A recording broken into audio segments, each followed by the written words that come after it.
them come. This is their fate. Get my Birdman hands in there. All right.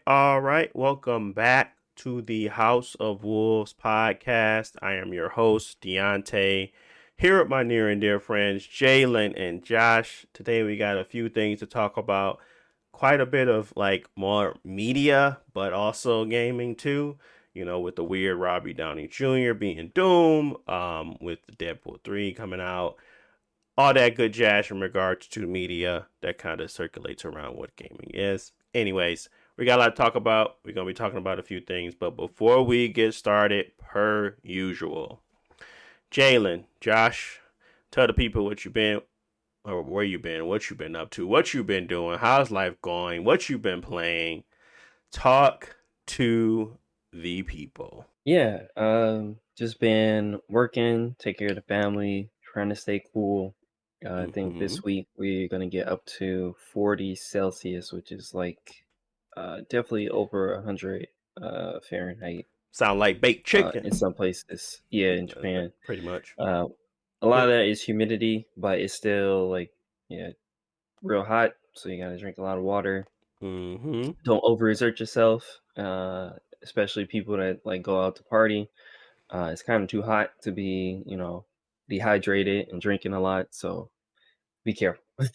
Yeah. Other than that, not too many brand new games. For me, it's a bit of a slow season. Rotating through my few free-to-play games. And I guess I'm gonna try to hit up my backlog before the fall season start, and there's gonna be a lot of new releases. Even though I would say, looking at the lineup for the rest of the year, I think it's pretty light. I don't know, maybe if it's a lot of games waiting to announce release dates. Yeah. But I mean, I don't mind. The first half of the year was pretty front loaded. Yeah. And I know I haven't played everything. I think a lot of people need time to go back to other games. Like, I know that you were thinking about Stellar Blade at some point if it was on sale and stuff. Yeah. So, I don't mind it. That being said, I think the next game, I'm hoping Star Wars is not going to be terrible. Enough to pick it up, see if I can enjoy it for a couple hours, but we'll see. I think the impressions are going to start coming out very soon. And reviews, because it comes out in a couple weeks. Yeah, so I think it's August 30th or 28th or one of those. But yeah, that's a very interesting one for sure. Yeah. About you? As far as my week, my bad. No, go ahead, because I was finna definitely ask how the family been. That's what I was finna say. Yeah, family's been good. My mom came to visit us in Japan for a few days. She already went back, but Okay. yeah, it was real nice. It was her first time meeting her granddaughter in person, because we haven't been able to get back to States in a while. Yeah. To see my family.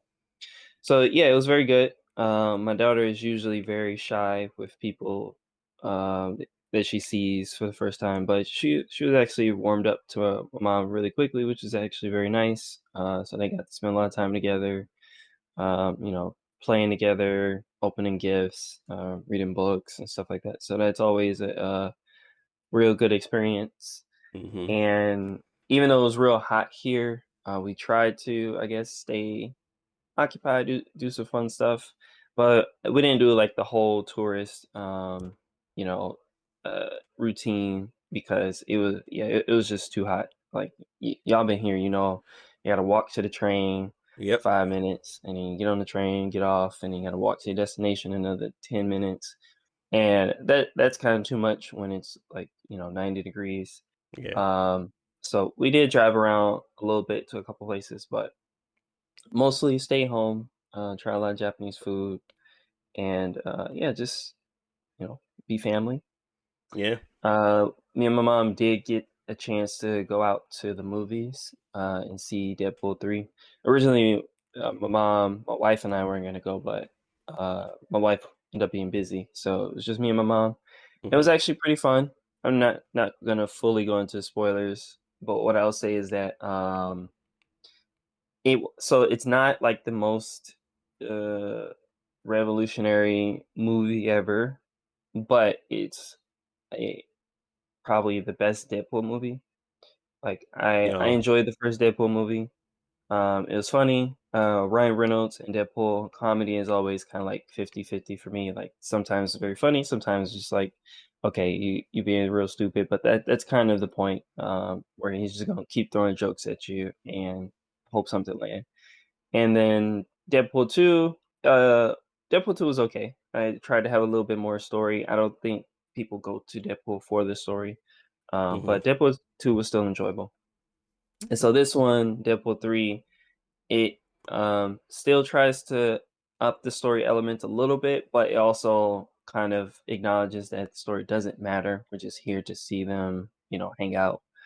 And that was great. So everybody's performances was great. Hugh Jackman back as Wolverine was always exciting, but he did very Hmm. well as like a not new take, but giving some fresh energy to the character, which I enjoyed.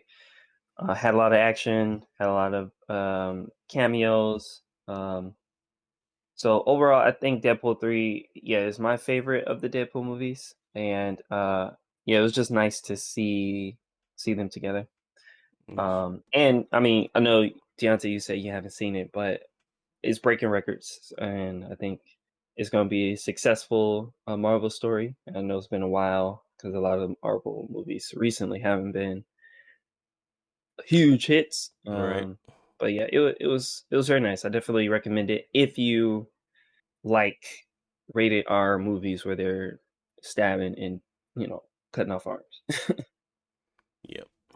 Okay. Well, I'm glad you enjoyed it enough to recommend, and we're still excited to go see it. We're gonna try to go see it sometime, but we'll see. Might have to wait till it comes to home home theaters, but we'll see. I'm gonna try to get to at Yeah, least go I'm see not that going one. to say that you have to see it in theaters, but this movie is like already everywhere on the internet, like spoiled.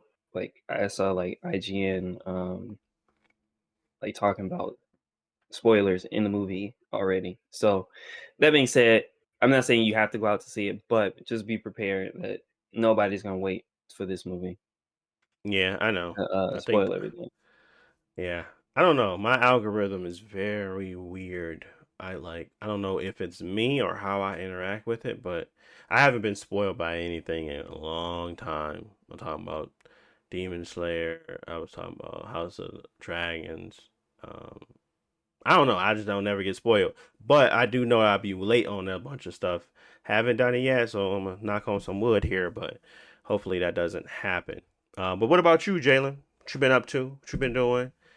I can take a guess, maybe basketball, but I'm gonna let you take. I'm not gonna steal your thunder. No, I thought he dropped a mixtape. Mixtape. Uh, Oh, uh, that's no that boy hitting Taco the Bell. streets. Yeah, we Taco got a Bell. mixtape coming up.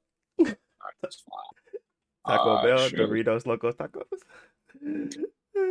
I mean, shoot, TikTok's not just fine. But nah, not a whole lot. I mean, I feel like I don't be doing a lot. I feel like I be doing like more social things and stuff like that.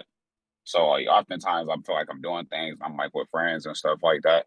But I'm not like doing a whole lot of things that's like pertaining to like media or like gaming stuff, whatever, or like Mm-hmm. movies and things like that.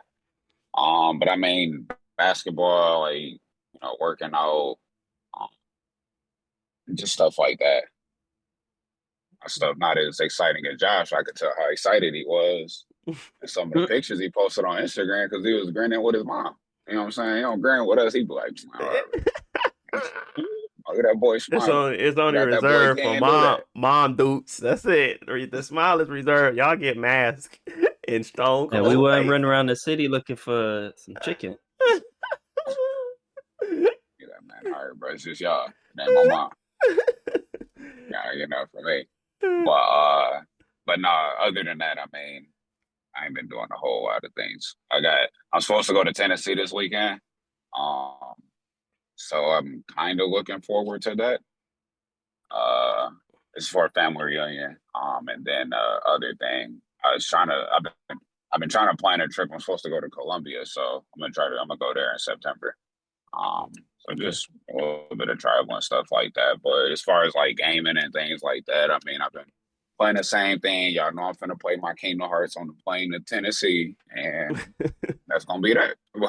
Yeah. I got it on deck. So, but Yeah. other than that, that's pretty much it. And I've been playing some multiverses and things like that. I got a chance to play some of the ranked gaming on there, like the ranked matches. Yeah. So me and my friend George was playing that. So we was kind of going. We was actually playing for a couple hours, and we was just like kind of going through the ranks and stuff like that. So still Yeah. got the try hards and stuff on there, but I think they ranking system pretty similar to like how Apex is. You get enough RP or ranking points, whatever you want to call it, and then you go to the next level. They got a couple different tiers before you switch your actual metal color. Oh, So you got the bronze, silver. I think we're in silver right now, so just stuff like that. I'm gonna see what we actually get. So I still ain't got the chance to play Samurai Jack because I'm not gonna pay for him. So oh yeah. Well, I thought you had enough coinage, but maybe not. I only got 500. How did you have enough? I don't know. I finished some of the deals. I mean, I got pretty far in the season pass, and they give you it in the season pass. So if you would have finished the Did you buy season any of the season pass, passes? no, they give it to you for free when you did the beta. So they gave you the free beta, and then you buy this. Then they give you the season pass. So then they gave you the season Oh, I pass for see the what you're thing. saying. I started it up Yeah, and kind of got pretty far in the season pass, which gave me enough to buy the next season that pass. makes sense. And if I keep going, Okay. I never had to buy one. So that's what I was trying to say. But yeah. So me, I ain't been doing much. Optimize a ton of games on my Legion Go to kind of run through. I don't know what I'm gonna play right now because I'm kind of I don't know what I want to play, to be honest with y'all. I feel like I be moving around too much, but I was playing the new Capcom game, Path of the Goddess. I think that's really a fun game. I enjoy it at least.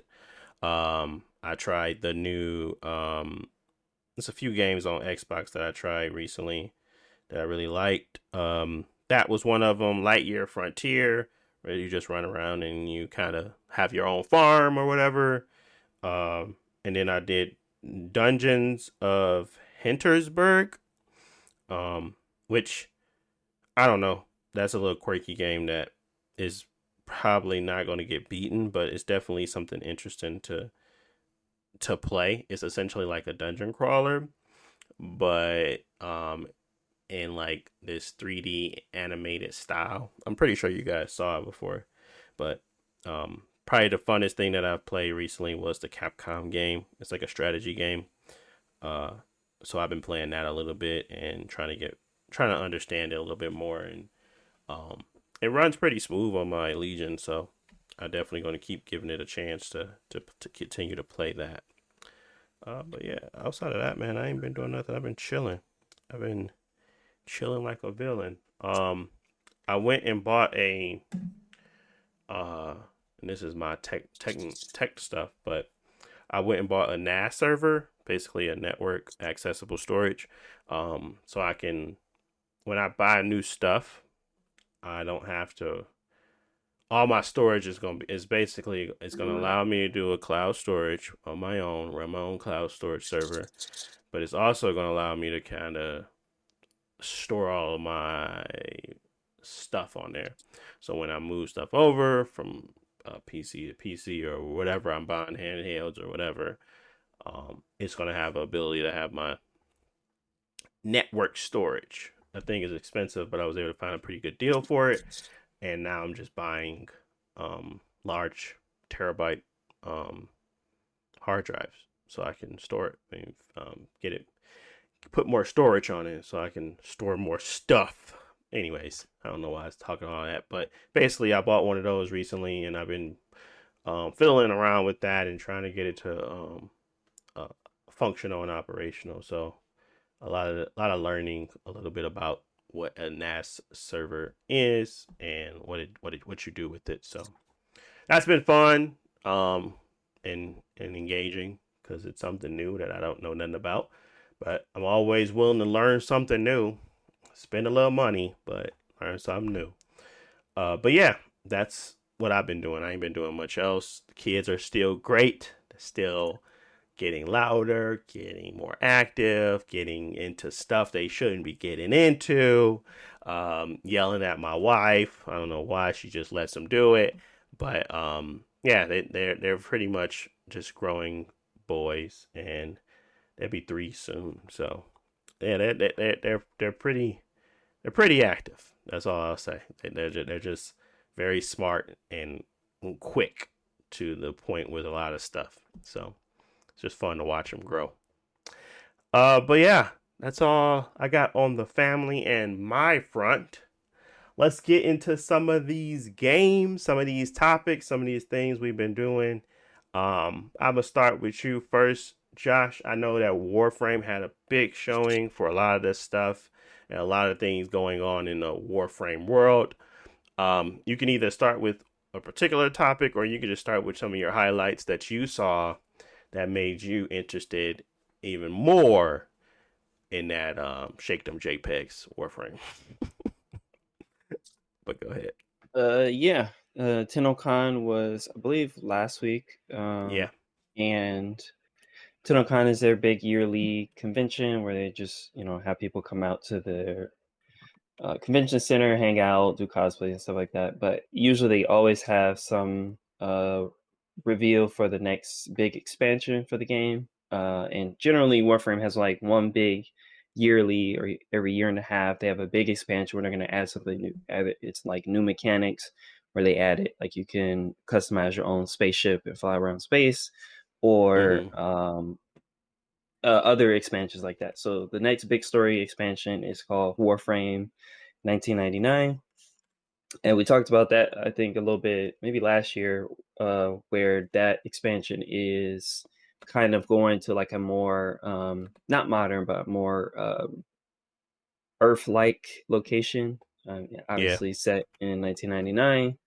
I don't think they're actually going to Earth, because actually I played most of Warframe story. I haven't played the most recent expansion, but what I've played so far, I think it's gonna be not Earth, but something similar. Like maybe it's a simulation or something like that. But anyways, they're going to an Earth-like place where you're in the middle of a city, going through the subway, and fighting your Warframe enemies like the Grineer. uh, and there are new enemies too, but the main thing is that they're adding something that's called proto Warframes, in which at this point in the story they've already revealed the history of the Warframes. What are they? Where they come from? How their powers work and all that stuff. So you already know a whole bunch of stuff about the Warframes. But the main thing is that they're mass produced. So if Jalen got an Excalibur and I got an Excalibur and Deontay got an Excalibur, they're all just mass produced versions of the same one. But the whole point of the proto Warframe, I guess, is the original person that they're based off of. Kind of like, I guess, in Star Wars, where all the clones were based on Jango Fett, and then but Jango Fett is the original. So what they've showed in Warframe 99 is, I guess, a lineup of 8 proto frames. So Excalibur, Mag, Rhino, and a bunch of other of the original Warframes are going to have human versions, meaning they're going to be the NPCs that you meet in the expansion. You're going to talk to them, level them up. They're going to unlock different rewards, like you can use the proto Warframes in the game as, like, I think mostly cosmetic skins, but they're going to have fully voice acted lines while you're playing the game.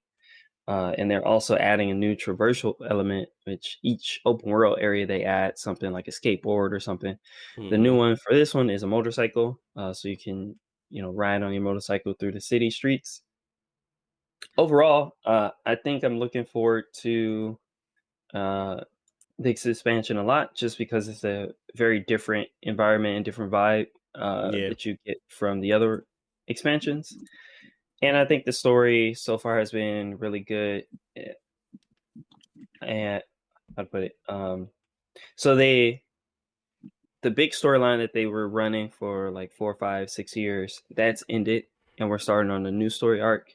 So Yep. what they set up so far for this, I'm interested in to see what they do that's new. Because the whole thing that I'm excited most about Warframe is that they're willing to do new stuff where they give you new gameplay that they've never done before, go to use new characters and really try to push and expand the world. Because with a lot of these, online games, you're playing them for 5, 6, 7 years. It feels like they're not willing to get out of their same formula. We're gonna do another yearly expansion. You're gonna drop some more money on it. You know, I'm not a dig at Destiny, but games that are online and ongoing, they have a formula that works and they're not willing to break out of that. So what's good eventually becomes tired because they've done it so much, and what's bad becomes more annoying because it doesn't change fast enough. So that being said, I'm happy that Warframe is growing and changing. So waiting on Okay. y'all to get back in.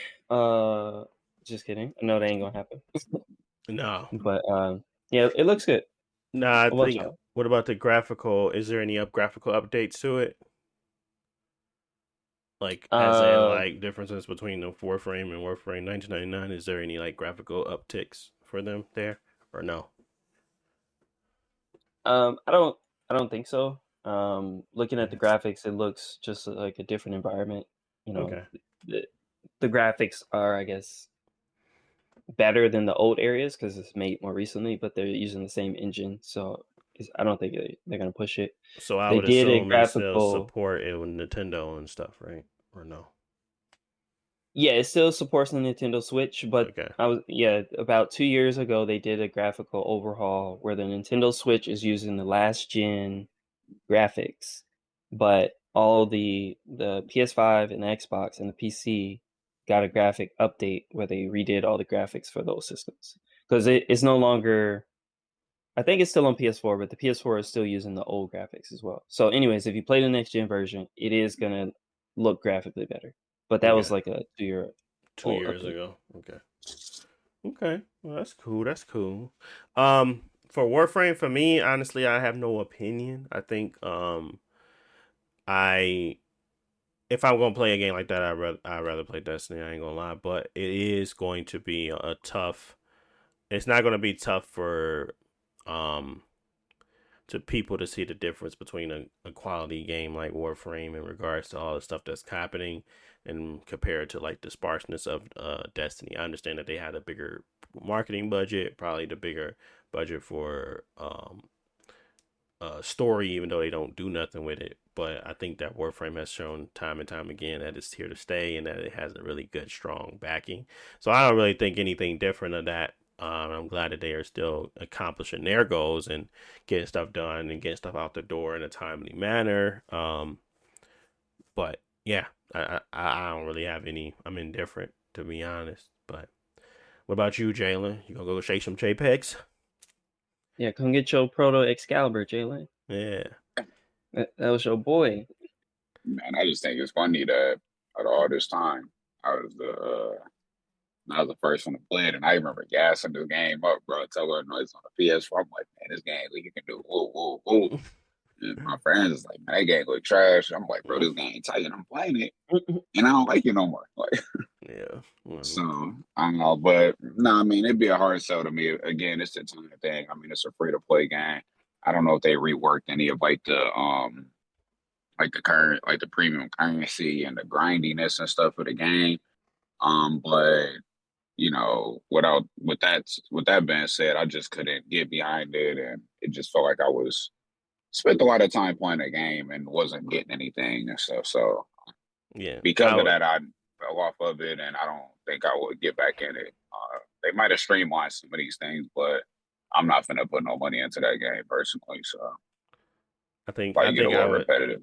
I think I would definitely choose Warframe over First Descendants or anything like clone-ish like that.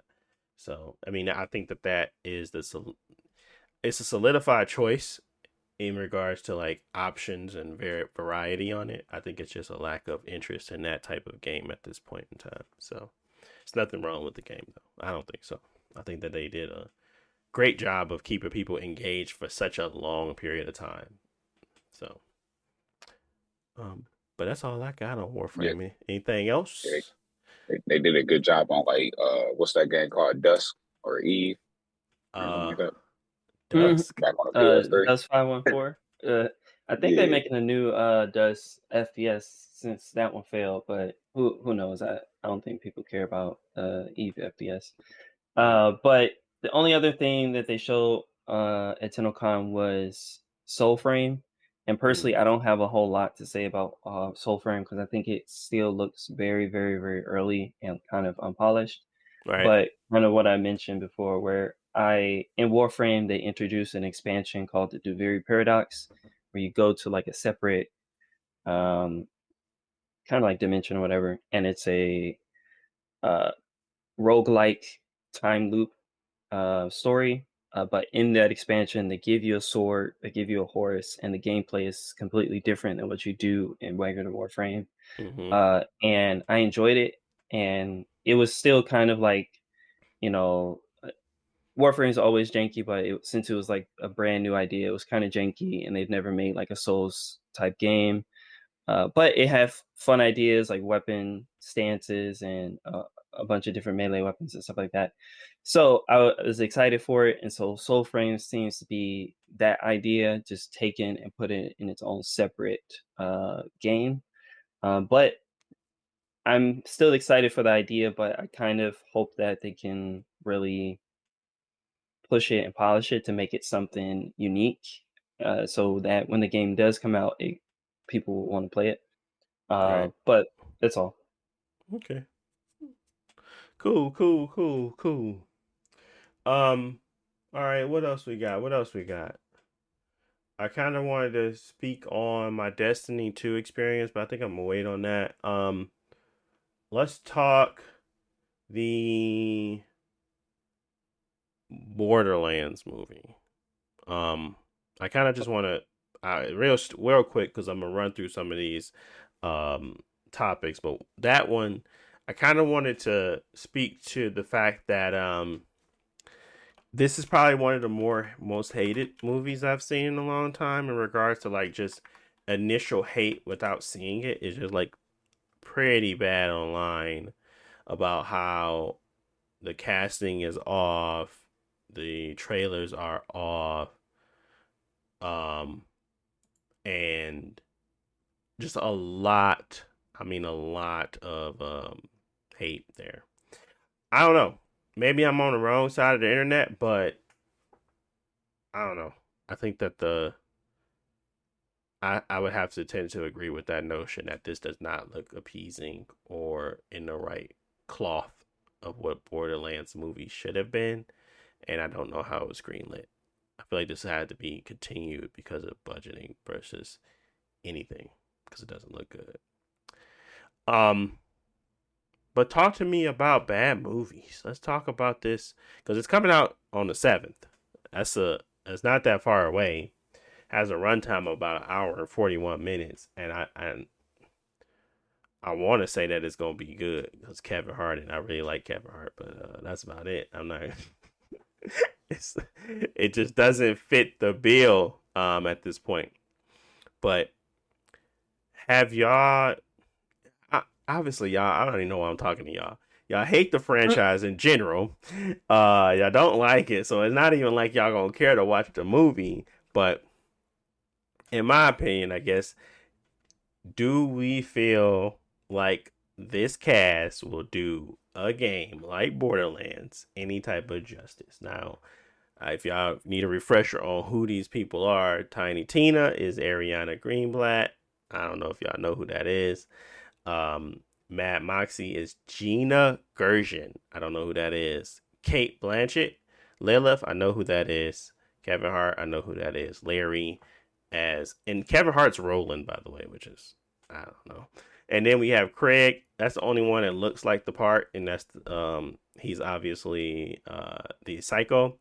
And then Bobby Lee as Larry, which I don't know who Larry is. Who is Claptrap? Oh, is Claptrap even in it? Oh, Jack Black is Yeah, he in Claptrap. that.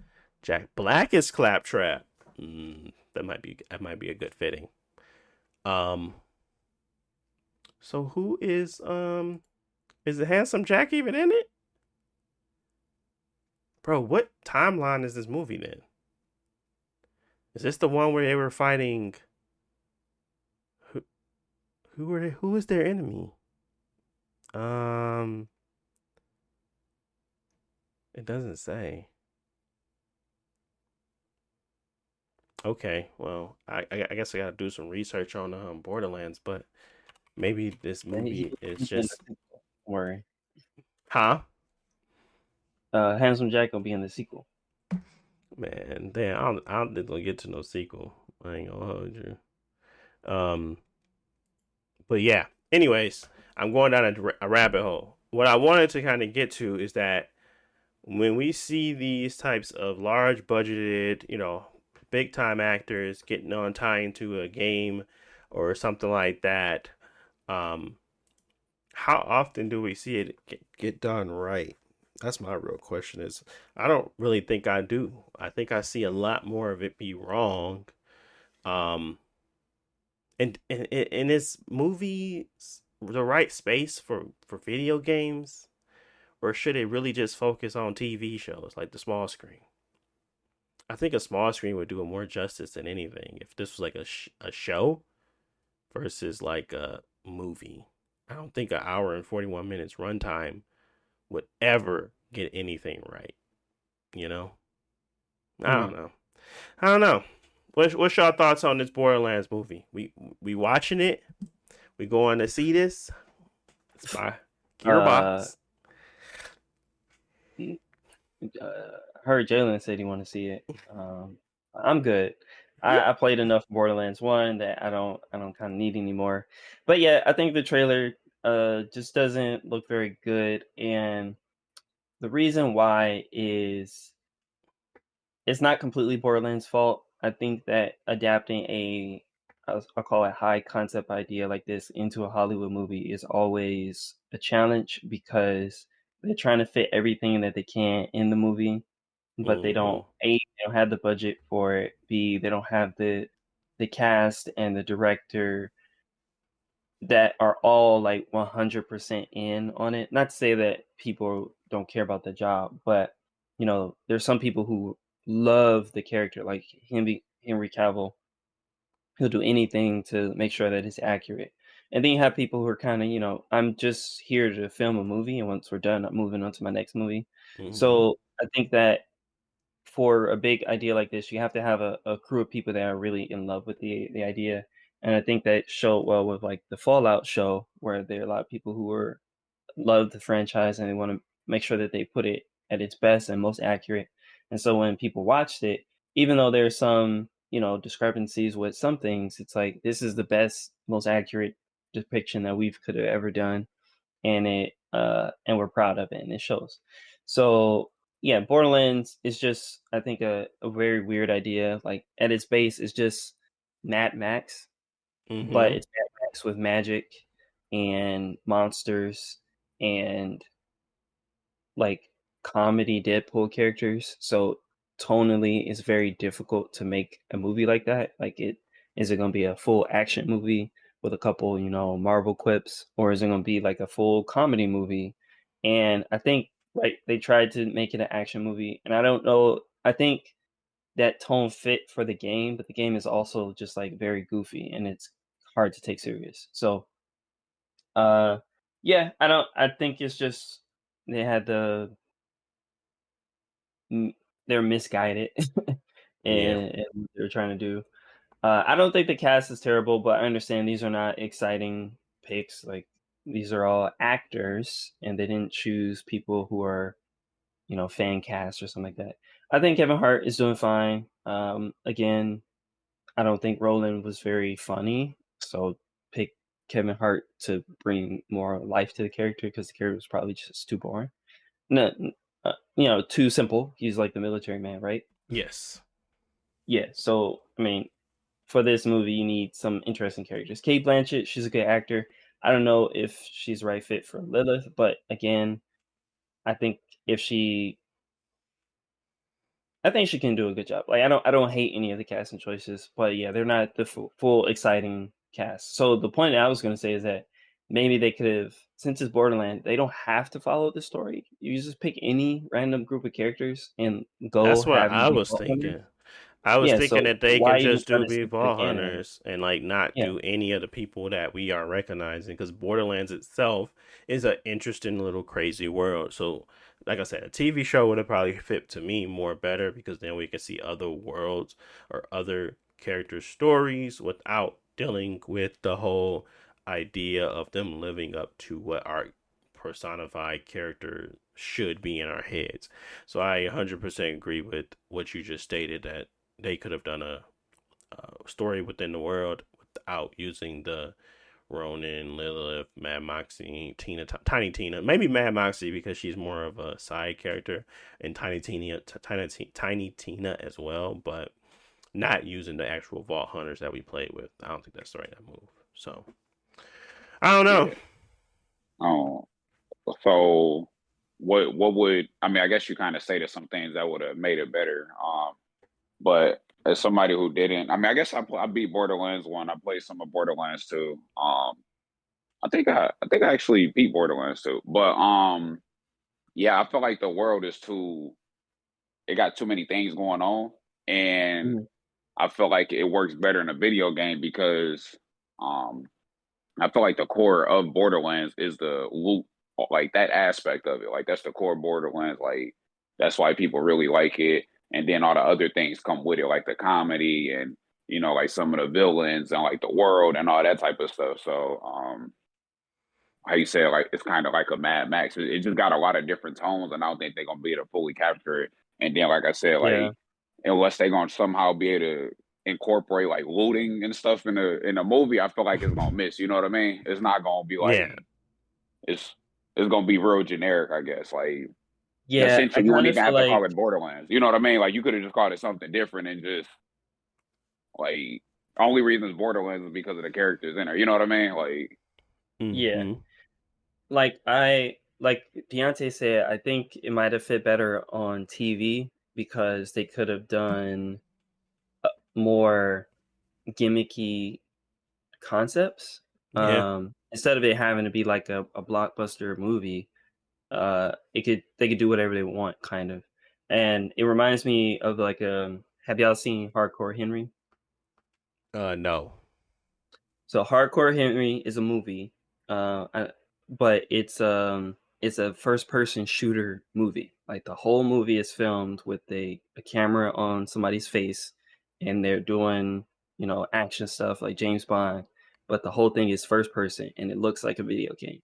And Mm-hmm. that gimmick works for that movie because that's what they wanted to do. But if Borderlands could just lean into the more video game elements of it and like have a TV show where each episode they get a new loot box or they fight a different boss and they get crazy weapons and stuff like that, and they have a some sort of gimmick for the TV show that Mm-hmm. makes it interesting, that you can just switch up and forget about in the next episode.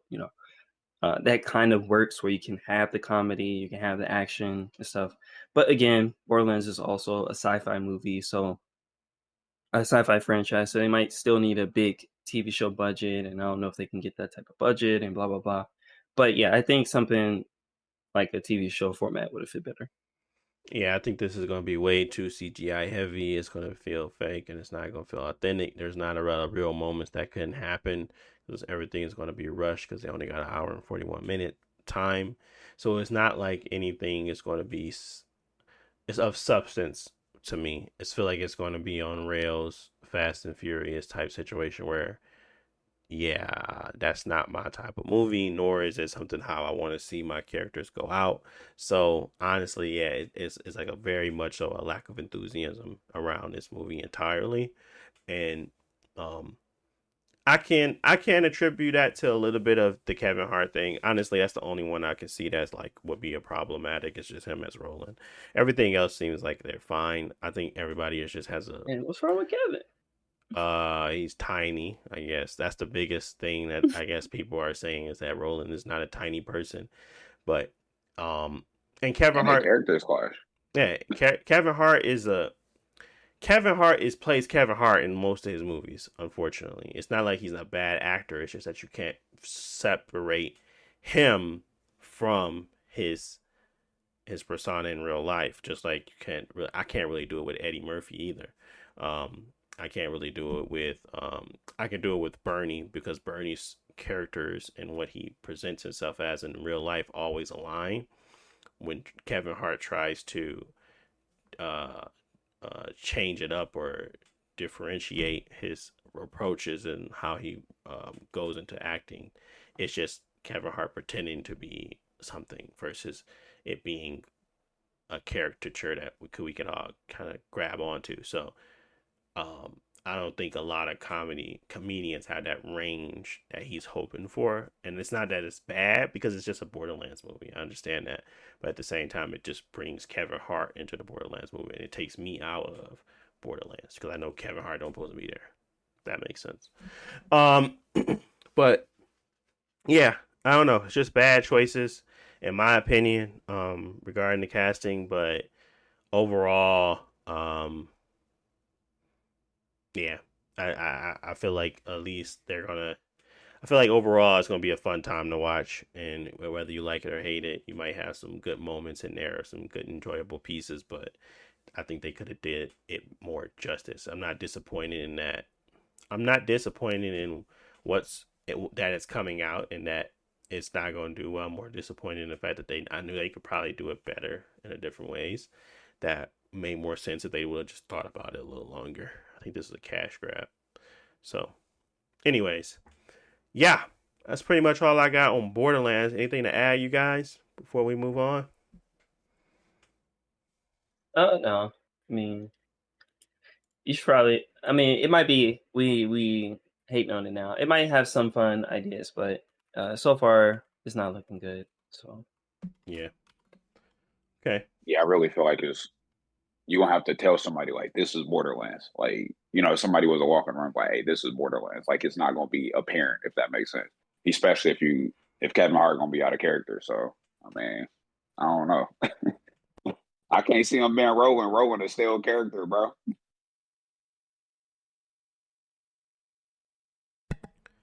Yeah. No, I agree. I think his whole stick just makes it bad. But at the end of the day, I think it's not just him. I think it's a lot of other characters too. But they really aged up everybody, which I don't know why they did that.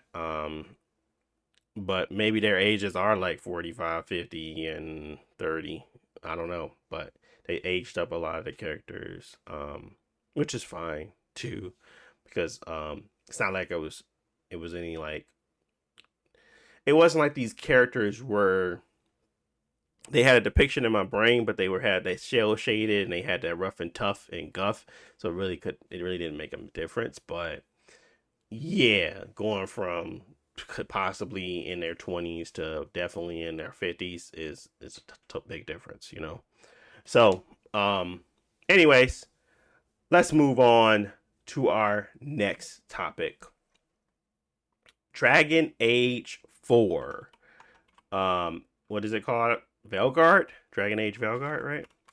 yeah, They said they had like a bunch of like lines of dialogue that has been recorded, but there was a caveat to that. And basically it says this is IGN report by Alex Stedman. They said Veilguard has a massive 140,000 lines of dialogue. It takes a long time to record characters, blah blah blah. That makes it good. It's worth highlighting though that Barlaw makes within that figure specifying that it's the rocks that push it up to 140. Oh, the rooks that push it up to 140,000. Rook is the name for the playable protagonist in the Veilguard, and there are 4 voice actors to choose from. So, because of the significant amount of like customization that you have four different voice actors for your character to choose from, it's really halving that. You know, like maybe it's like more of like 80,000 versus 140,000 lines. But so all the same, 80,000 lines is a pretty significant amount. Do we think Veilguard has the chops to put what's their name again? Shoot, BioWare back on the map. It's been too long. I'm sorry, BioWare. Y'all ain't did nothing good in a while. But do y'all think that this is the next Mass Effect in the making? So my bad. I don't actually know much about this game. So the Rook is the main character, which I understand, but they're saying that the character is fully voiced in conversations, or that they're just gonna say random lines. No, they're fully voiced, but they have four different voice actors doing the same lines. So instead of it counting as 140,000, it's really like half that, because literally it's the same lines but with a different voice actor. So 80,000 lines, and to be clear, 250,000 lines of dialogue was contained. Wait, no, sorry. There was 250,000 dialogue lines as in Starfield, which makes absolutely no sense, but 250,000 lines there.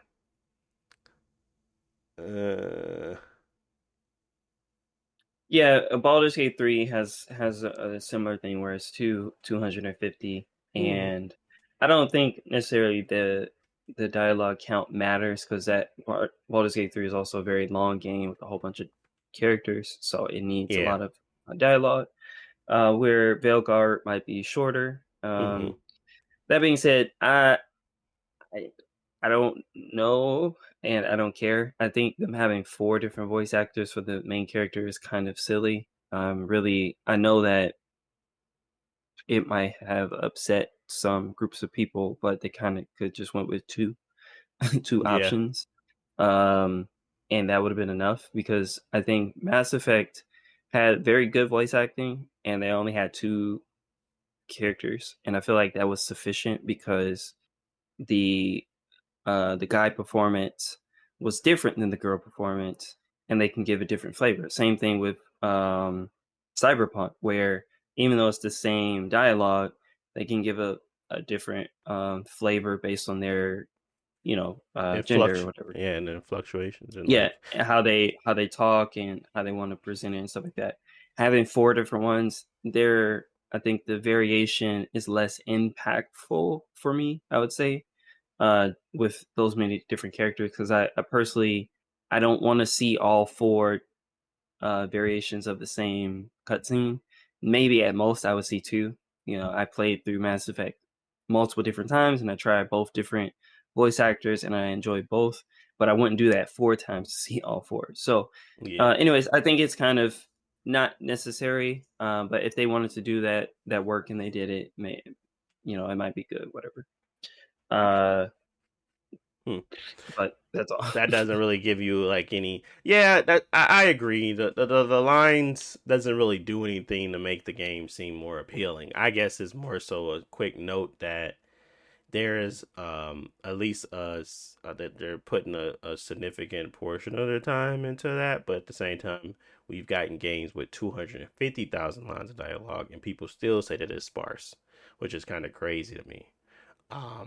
I don't think that for for Starfield, but some people do. They think that there's not enough variation or more information. So maybe those thousands and thousands of dialogue is just possible quips that come when you play it again and again, versus actually giving a full, meaningful, impactful dialogue session like a Baldur's Gate.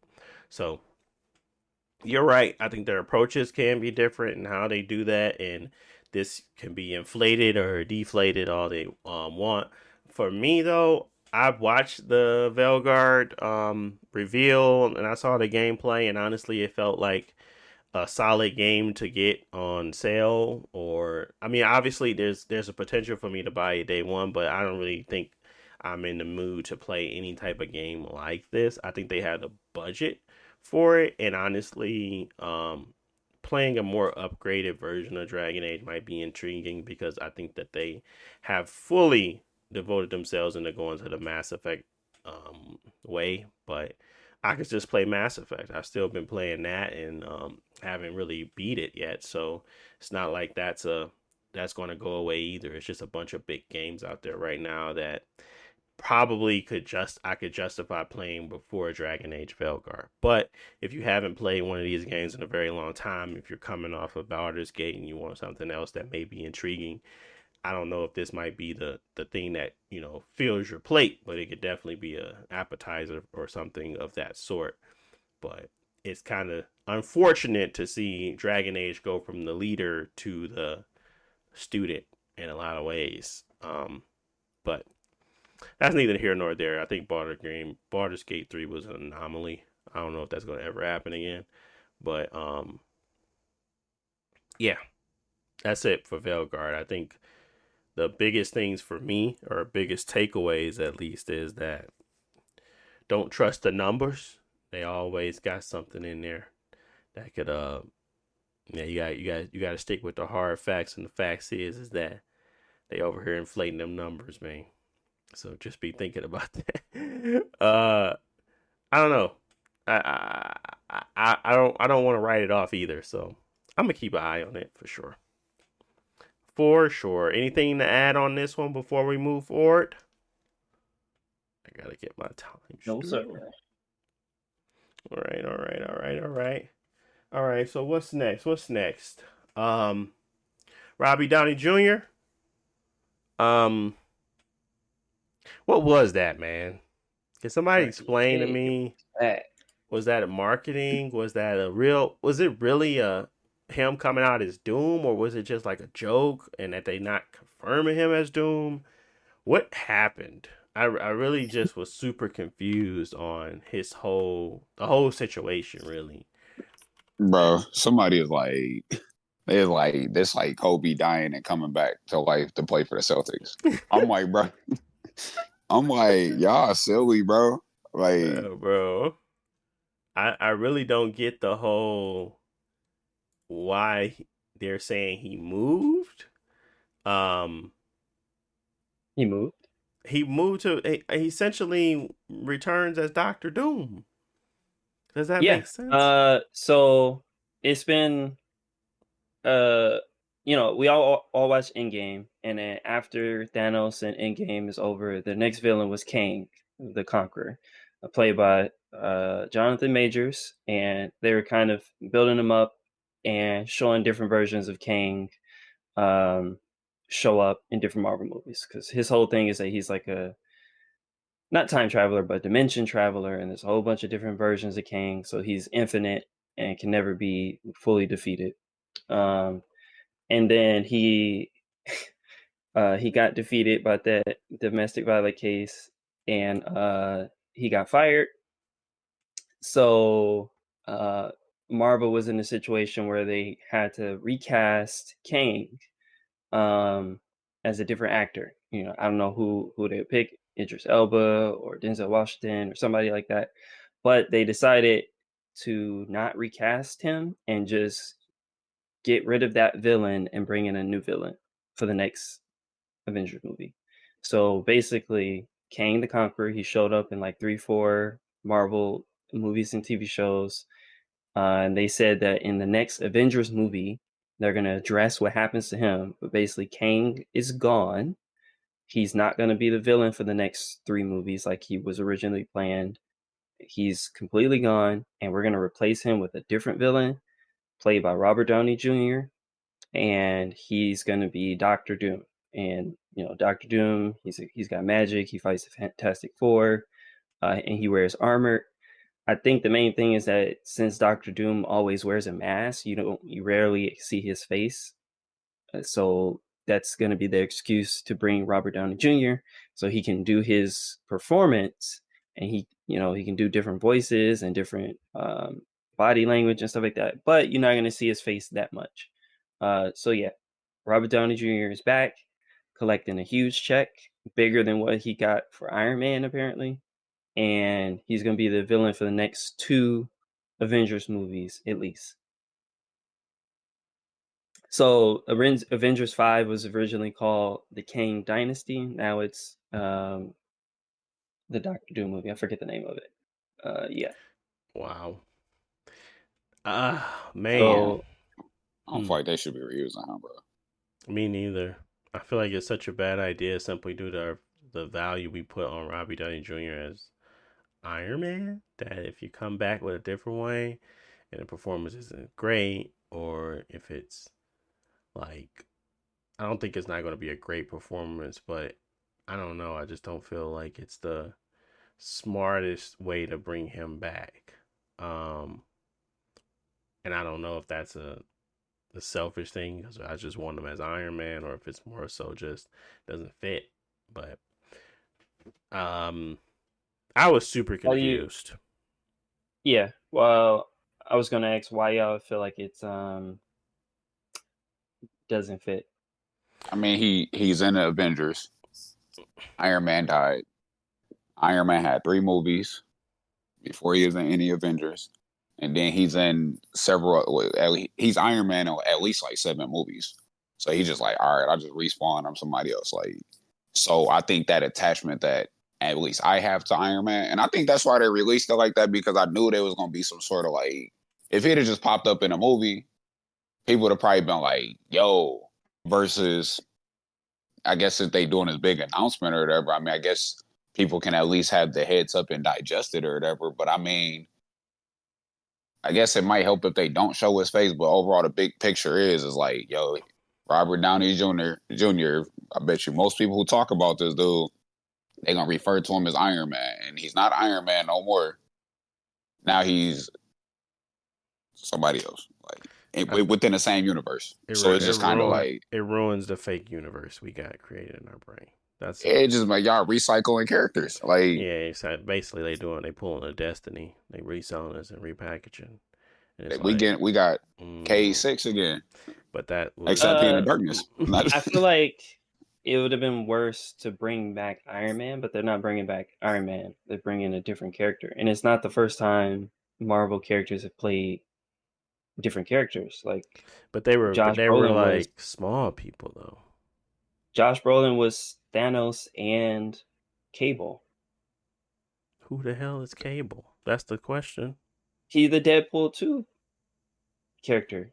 I mean, the main villain in Deadpool 2 was Thanos, and then you got Captain America was, I forget his name. He was Captain America and Johnny Storm. And then you got other characters who literally play. I'm an alien in the. Is Doctor Doom an alien, or is he a human? So with a mask? There was a. Was a freaking movie? The Eternals. One of the main girls in the Eternals was already in Captain Marvel as a main character as well. So it's like there have been other actors who've reprised the role. Obviously, Robert Downey Jr. is the biggest one. The whole point is that it doesn't matter if he's an alien or not if you literally don't see his face. So my whole point is that if it's okay for the same actor to play a human in one movie and then play a CGI character in the next movie, what's wrong with Robert Downey Jr. doing it? Is it just his status as him being too popular, or what? I think it's his status and the role that he's playing. He's playing like a big role versus like, all right, you can argue Thanos. I couldn't even tell you what Thanos looked like, bro. Like the way his face and all that. Like, if they do that, like I said, if they keep a mask on, bro, that's one thing. But if bro don't keep his mask on and I see his face and that type of thing, it's just going. He walking around doing Robbie Downey Jr. things. It's like, come on, bro, what is this? He better not be talking fast or cracking jokes and stuff like Iron Man, because they're not the same. You know what I'm saying? Like it's gonna mess stuff up. Like it just don't. I think maybe he's not gonna have no screen time. I don't know. And luckily, Cable is something I can disassociate with. I guess if he was in Deadpool 2, it's like there is certain situations where characters get attached to a thing and you cannot switch it to the point where people are attached to it. Like I don't think Chris Evans could ever come back as like another human in the Marvel universe and not be Captain So America. so all I would say is that you will see more actors that you familiar with show up again in Marvel movies doing different stuff because Deadpool just came out, and that kind of invalidates that argument. So I'm not gonna go into any more. But the whole point of the multiverse is you're gonna see Hugh Jackman come back as Wolverine, but you're also gonna see, for example, Hugh Jackman show up as somebody else because the whole point of the multiverse is they can do whatever they want with the same actor. No, I get that. In this in context, I understand what you're saying there. I'm not saying that they can't do that, So they're gonna do that with superheroes but that I you're think gonna that see that's just them. I think it's less impactful. But yeah, they can do whatever they want. I'm not saying that they can't. I don't think that is a bad thing. I think there is a high retention rate for people that have a status already in the Marvel movies to come back as different things, right? I think I get your point there. I'm just telling you that um To the viewer. people begin to disassociate, like the whole thing is a crock basically, where they don't feel like it's necessary to even care about any timelines or anything that's happening because everything is all jumbled up. So if you're going to go be Borderlands, go be Borderlands, but don't try to revert back to Marvel at some point because it doesn't feel like the same thing. And I get they're both kind of made up for universes, but one had the phase one had a very strict timeline that made sense and made people want to follow it, and then kind of phase two was okay, and then phase three became this jumbled mess, and I'm disassociating with it because there's a lot of things going on that I don't really care to follow that they try to bring in, and that's what's causing like this whole thing where they now have to bring old characters back to try to get the people retained because what happened in the phase one made the most sense. I'm not saying that they can't do what they're doing, and I'm not saying that people won't watch it. I'm saying that they'll never go back to phase one where it was popular and actually meaningful because nobody's going to care because they keep doing weird stuff. That makes sense. If not, may not be weird to you, but it's definitely No, um it not. is weird, and I think that's part of the problem. Where my bad, I want to ask y'all a question because I don't think they brought Robert Downey Jr. back because they wanted to bring him back. They brought him back because one, Kang was not a popular villain. People were already falling off from the Marvel movies, not going to see him, giving them bad reviews. This was boring, blah blah blah. Plus, the main actor got into legal trouble, so they fired him. So now you have a villain that's not interesting. You already set him up that you're gonna show 300 different versions of the same character, and people not excited for that. And Mhm. then the actor got in trouble. So the choice was recast him as a different actor, which would have been smart if people liked Kang, but nobody liked. I mean, people his acting was good, but nobody liked those storylines. So Right. the way out is to pick a new villain, and I think that I don't personally have an issue with Robert Downey Jr. being a different character because Mhm. I think he's a good enough actor that it's not going to be a copy of Iron Man. Like he can do different roles. Uh, but yeah, you get a new villain and you get somebody that people are excited for to to cleanse their palette of Kang, because I think that's the biggest issue is that people were tired of Marvel movies, Mhm. and to get them back in, you have to do something exciting, and at Yeah. least Robert Downey Jr. is exciting. Yeah. And I mean, we'll wait and see. Maybe his performance is not that great, and then Marvel movies just fall off completely. But I think they picked them and they brought back the old directors as well because obviously they're trying to recreate the magic that they had before. But at least uh it completely cleanses the palette for the last 3-4 years and can Mhm. start. This is a new start off point. Uh, where you can be excited. Yeah, my concern is that they're using Deadpool as their start off point. If they are, which is not, in my opinion, is not great. Simply because I always consider the Deadpool movies to be one offs and by themselves, and these very quirky but very fun to watch movies that did not tie into the storylines. If they are doing that makes me disassociate even more, because literally Deadpool was No, always felt like it was by itself, right? If that is something that they're yeah, using as a the Deadpool tie into their Deadpool storyline. stories don't matter. Okay. Well, that's good, because that really does concern me if that is like a jump off point for them, where they're like, well, now we're going to start bringing in more stuff and more weirdness, because then it tells me Blade might be trash. It tells me that because these storylines don't add up and they're not going anywhere. So then it becomes, well, everybody's playing anything and everybody's doing whatever they want and there's no real structure. I just become like, oh, I'm not interested then. I really don't care to follow every movie. And then that makes it harder for them to sell each one individually to get to a whole. So then it does impact the brand of Marvel. So I was thinking more of a structured, a restructuring of bringing in fresh talent, providing in old, to tie in phase 1 to phase 3, and utilizing that uptick in viewer count to get them introduced well into the next generation, like doing Blade with Wesley Snipes, and like bridging the gap between them two versus disassociating and saying we're going to bring them back, but we're going to bring them back as something different.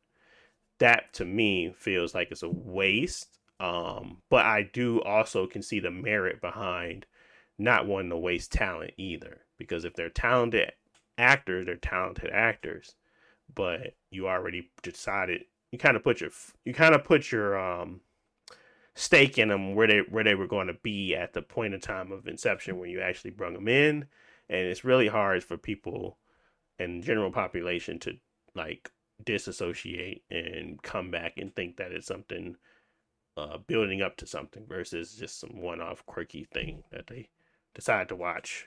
So I'm hoping for a better explanation behind Doctor Doom. I think what you're saying, Josh, with Doctor Doom is the right thing to say, because simply put, it's not going to be as bad because he's going to be in a mask. He's probably going to be acting totally different.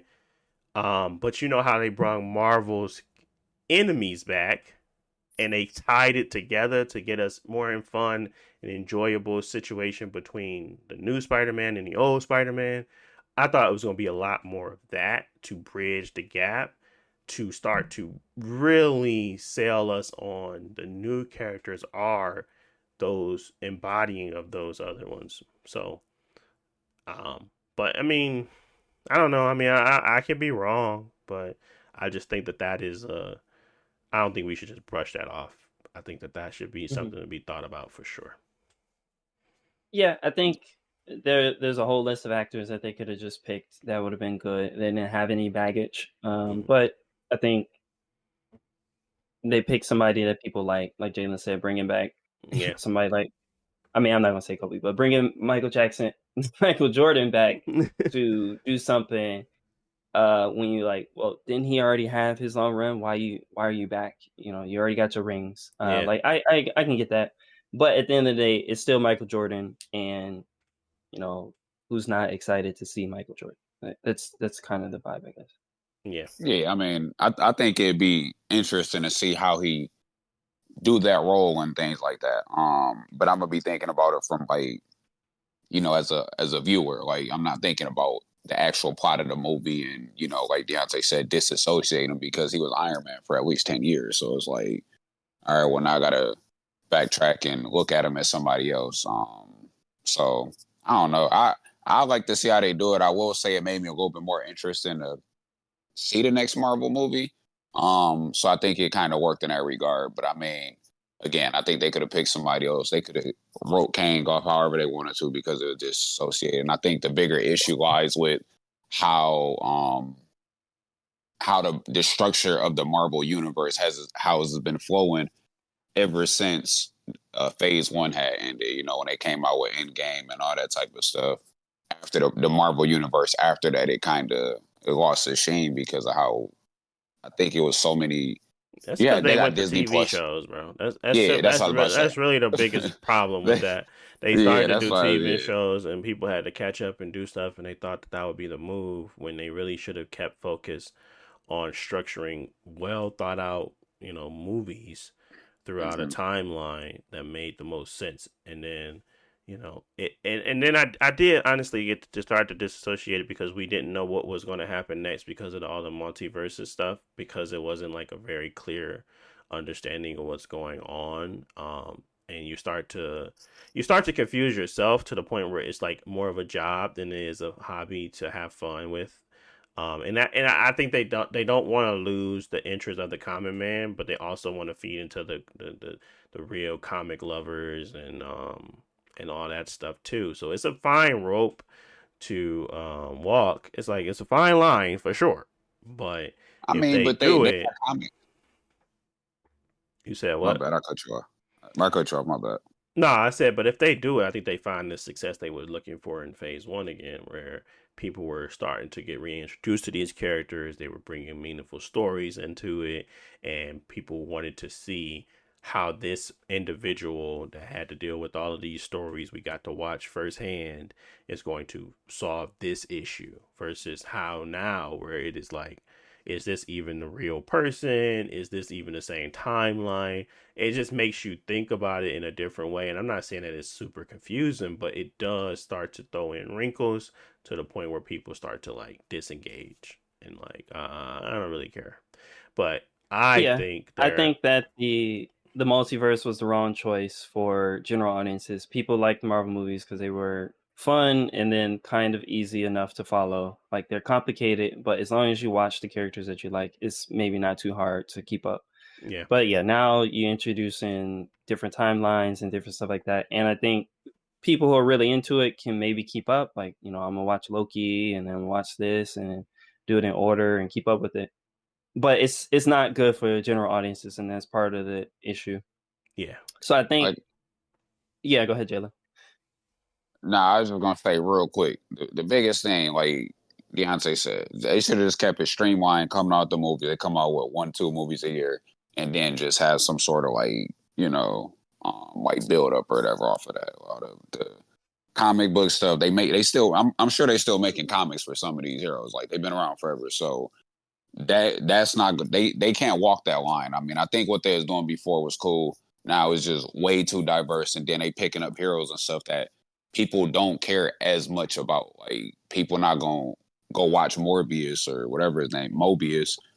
We don't know who he is. Like, you know what I'm saying? Like that's not gonna be the first person. They could have did Blade before they did that. Like that was those Fox. sorts of That things. wasn't even Marvel. It was like, who was that? I remember, but it It's wasn't. Sony. It was Sony. Sony But always yeah, want to throw they something in did there. Shang-Chi, they did Ant-Man, they Yeah, did uh Captain Marvel.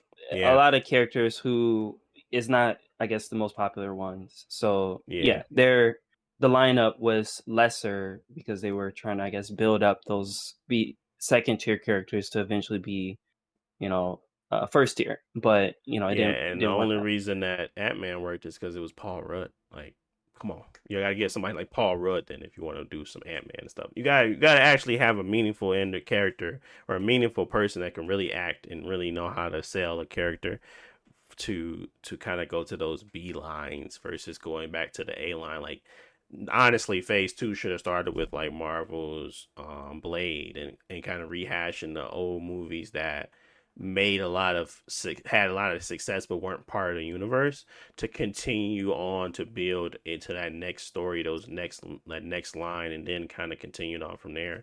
Like, I think them having a really focused and vision probably would have helped them be more successful instead of doing like the constant TV shows. I understand that they wanted to give background to a lot of these characters a lot better, which I liked it a lot. Scarlet's WandaVision and stuff like that, but it is like convoluted and complicated when it starts to become like, okay, when did this happen? When did that happen?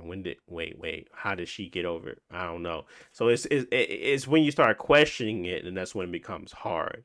And having a solid timeline to go through and watch each movie, makes more sense than having to go to a TV show, then go back to another one, then kind of go back because they move forward. And this one is like, I don't even know how to show people which ways, what's the order for this right now. Like, I have no clue. But that's a tough one. And I'm not saying that either way is wrong. I think a more focused approach would have been suited them very well, though. Yeah. So we'll see. I think we just gotta wait for his overall performance. But I think as a reset, it might be the smart thing to do to get away from the multiverse stuff and go into a Doctor Doom storyline. Yeah. Would be good. And And they need, I and they saw need to kill online. somebody. I mean, they killed Chris, but I mean, he decided to kill himself. They got to kill somebody. Like, they need to get the people back motivated, and they got to kill somebody meaningful. Like, I still don't see how they ain't killed nobody yet. It don't make no sense to me. And the whole everybody snap and come back, that ain't no killing. You got to kill somebody, like two of them, and then maybe like people start to really to invest again. They like, what? They just killed. Wow, what happened? Like, they have to have something. Anybody trying to give up impactful. their meal ticket? Bro, somebody gotta take that extra bonus. Go ahead off yourself, so I think should have been people Hawkeye in the died? Hawkeye TV show, but he's still limping around. yep. I don't know. If I'm missing somebody, I don't think anybody died. But if I'm missing somebody, let me I know. mean, Iron I Man don't think died. she's What? dead. Wanda is supposed to be dead, but she's not dead. Yeah. So I don't really know. There's like a bunch of multiverses stuff going on that doesn't make anything meaningful. And that's why I was saying disengaging because it doesn't make sense and it doesn't seem like it's legit. So that's the problem. But anyways, let's move on because we've been talking about that for way too long. I'm gonna end it out with Destiny 2. We were supposed to get to a few other things, but we could just get to Destiny 2 today, and then we can come back on some other stuff next week. But so I played Destiny 2, and what can I say about Destiny 2? Unfortunately, it's still the same game. It's a good and bad thing, I guess. If you're someone that thought, like, to just to give you an example, I took 4 years off of this game to play other stuff, to enjoy other games, and I think I touched it in that 4 years like twice when I played the Witch Queen, and I don't even think it was anything else after that. I think when I got the free DLC from Epic, I went in there and I tried to get the Gjallarhorn, but quickly gave up on it. That was all of my extent of Destiny over the last 4 years after Beyond Light. I think December of 2020 is when I stopped playing Beyond Light. And after that, it was pretty much nothing until the Witch Queen. But anyways, been about 4 year span since I really touched any other Crucible. I went in, played like 6-7 matches, and instantly got right back into the swing of things, was able to kill anybody. None of the changes that they made intrigued me. Nothing made me want to go get Strand. And that's also a good thing because ideally you don't want your game to feel heavily weighing towards the new stuff and or the old stuff. But it just felt like I was in between. Like nothing that really could change. As long as you got Ace of Spades or Suro's Regime, you could probably still go off on that game. So it felt good to play it, but did it make me realize that people have been playing this game for 4 years and have not really received anything significant. I played one new map and it felt like it was uninspired. Just felt like bland, and it was like this geometric straight lines, not really meaningful to me. It just felt like a boring map. And I'm like, this is one of their new maps. This is the map that they give us, and it feels boring. And I guarantee they only got 4 maps since I left. That's not a good thing. So we can still say Destiny 2, Destiny itself, Bungie itself, do not care about PvP. And that's fine. But for them to have the type of gameplay they have, for them to have the type of modes that they have, for them to have the type of structure they have, you would think they would invest more into it, but honestly, they don't. So when I went back to play it, I really did enjoy my time. I really did enjoy my time playing the game. I really enjoyed using the Ace of Spades. Really enjoyed, knifing people in the head and all that good jazz, because the gameplay still is solid. It's still not a bad game to play. It just has nothing there. It's soulless. That's what my feel is. If you're a PvP player only, it's soulless. But if you play PvE, no, this game has everything you need in order to keep having fun. It's just soulless to me, because I know I'm there for one thing and one thing only. I'm there for the PvP. I'm there for the engagement. I'm there for the interactions. And if I'm constantly getting the same type of interaction since I had 4 years ago, and they're not really that meaningful changes to the point where it's it's lacking depth, what is the whole point, I guess, of playing it? So that's what I felt when I played it previously. That's what I feel now. I think that they need to really break this off. I feel like the gameplay is just too good to let go dormant like this when it comes to PvP. But they need to really readjust how they think about PvP and how they think about PvE together. I don't think anybody has created a system quite yet like Destiny's, where you can take a PvE weapon and bring it into PvP matches and not have an issue. But there has to be something that changes here, because overall it's more of the same, and it's very lacking. But what kind of brung me back to Destiny was playing Concord and understanding that lacked depth and that lacked the interest that I was really looking for. And to go back to another game that I was saying was copying that game and play the same thing and experience the same feelings, it ain't so good. So I really, really wish that Destiny does something to compete on the level that they used to when it comes to PvP. Right now, it just does not seem that that's the case. I think Marathon might be the next thing, and I'm hoping that its extraction shooter can do that, but we will see. For this point on, though, they added one new mode that I've never seen before. It's called Sparrow Control. You can get on your Sparrow and control matches. I don't know how beneficial that is, but that is the mode that they added. Nothing changed about the maps. They're not big. So you just run around the Sparrow that you can run to in, 10 seconds. So it's not really like it's changed the type of map you're on. It's really just, I got a Sparrow now. It's funny to watch people get crashed into sometimes, but that's about it. So there's nothing here that would make me say Destiny 2 is back. It's all it's saying is that Destiny 2 is still here and it ain't dead yet. And that's not a good thing, but it's not a bad thing. If you're looking for longevity and looking for stability, keep playing this game that goes nowhere. But if you're looking for something that's actually engaging, meaningful, and has some actual bones to it, it's time to search elsewhere. I don't know how people do it. I could not see myself playing Trials for the last 4 years and playing Destiny PvP. I really don't see how people do it. They have to have a serious love for the PvE, because PvP is dead. Play the same people. It's not even like enough pool of people to play. So, I don't know. What are your thoughts on Destiny?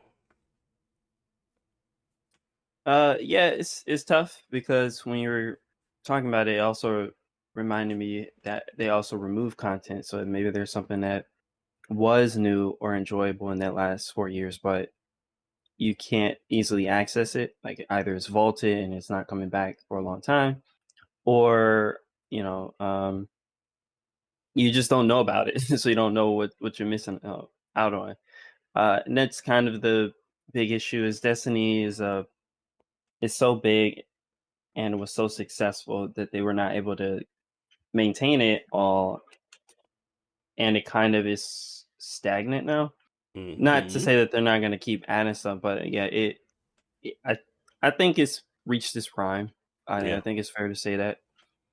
And Yeah. Destiny 2, it's not gonna get any better from here. Not to say that it's gonna fall off or it's gonna disappear or anything like that, but it's gonna be like this for forever until they decide to make a new game. I don't know if they'll ever go for Destiny 3, if they're gonna just switch to a different franchise like Marathon, like you said. But yeah, I think it's fair to say that it's time for Bungie to do something new, Mm-hmm. which is unfortunate. Maybe every game should have a shelf life per se, but Destiny was fun. It had its up and downs. I just thought that yeah, for us, it would have a resurgence in which they would get their stuff together. It's like, okay, we know you guys like PvP. We're gonna improve it in these ways. We're gonna have trials. We're gonna have a progression system that's not tedious, where you can enjoy the PvP aspect. Mm-hmm. But it never felt like they ever got to that point. I don't know if it was a financial trouble or just development disagreements or something, but yeah. Yeah, I would think there'd be a way to make PvP grindable and like engaging in that way, or even have some type of break off component of it where you go in and you're set with a set of skills, or having a gun game or whatever, dude. Like there's plenty of things that they can do with that inside this game to make it fun, and none of it's happened. So it tells me that there's a lack of ability, a lack of people, or just a lack of interest in the PvP aspect of the game. So I'm not gonna put my time and soul into the hunt like that. I would never do that to myself. So it really is unfortunate, but by far I can tip my hat off and at least say that you guys have created one of my most enjoyable PvP experiences ever. So kudos to that. It's just that you kind of screwed the pooch after a while, and never really adjusted. So I don't know if that was the success tax coming out, where they were so successful that they were like, I don't even know where to go from here. But I feel like there's been plenty of games that have come out, stolen your ideas, made them better, and tweaked them in a lot of ways. 3v3 and battle royales was definitely stolen from your Trials experience, and how they just decided to kind of combat and make stuff mesh together. All that stuff was like synergy from Destiny. So I just really feel like they had the formula. They just kind of downplayed their abilities to kind of create and continue to create a PvP game versus the PvE aspect of it. So maybe they were always focused on PvE and we just didn't know it, because the PvP was always just solid from the beginning. Like nobody iterated on Halo or Halo 2 or Halo 3. They just kept making the games better, and it was like small tweaks, but it wasn't like anything major. We just loved it because we loved it from the beginning. And maybe that's what they felt like Destiny had, where it's like, I don't gotta change nothing because y'all love it. We just gonna keep giving y'all PvE. I don't know. So, but yeah, that's my thoughts on it. Anything else to add? Because I know we're running on time here, close to time. So, anything else to add before we get up out of here, or anything on that Destiny tip? Nothing about Destiny, but I guess we lucky they didn't cast Robert Downey Jr. as Kang Yeah. like they did in Tropic Thunder. Gay that man. He said, oh my goodness. Tropic Thunder, I don't know how that got greenlit, but I'm glad it did. It still sits out there as one of those great movies. But yeah. All right. Well, that's pretty much it. I want to thank y'all for watching, listening, however you got to it, podcast, wherever you're at. If you got to this part, you're the real OG. Want to thank you as always for taking the time to listen to us talk about game news and our lives. So I always want to appreciate, because time is sensitive and taxing. It's quite expensive time. But yeah, I want to thank you for spending some with us. But we will be back next week with more topics, more things to talk about, more. Hopefully, there's a lot more of a cadence to the news, but we'll find something to talk about regardless. But we'll be back next week, and we appreciate you listening. Peace.